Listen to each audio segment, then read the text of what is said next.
parti.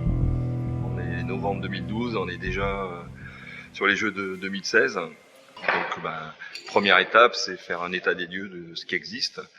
Et donc c'est pour ça qu'aujourd'hui on numérise les différents mâts des constructeurs qui sont sur le marché du mât de fine pour avoir les profils de tous les mâts et de voir quel sera le profil du mât français pour avoir quelque chose de performant.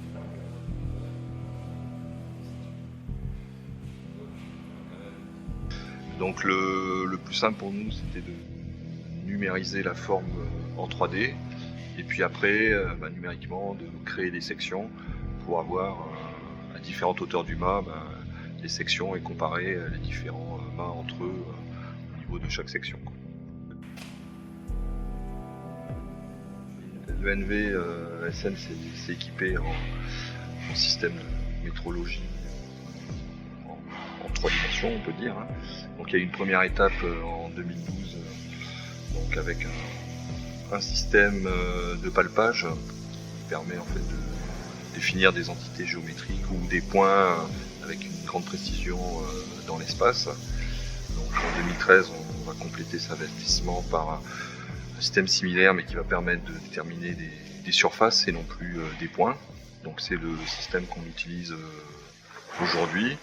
Et donc à partir de ces deux éléments, surface, entité géométrique ou point, on arrive à peu près à faire toutes les opérations. Par exemple sur une coque, on va pouvoir faire des opérations de jauge, mesurer les distances, contrôler l'alignement, la symétrie, déposition d'accastillage, etc. Comparer deux coques entre elles.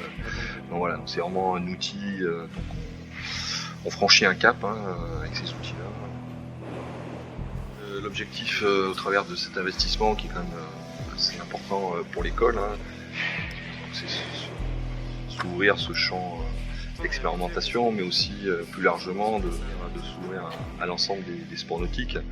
On voit bien que le travail sur une coque de 470 peut très bien être réalisé aussi sur une coque de kayak, une planche de kite, de surf, en aviron.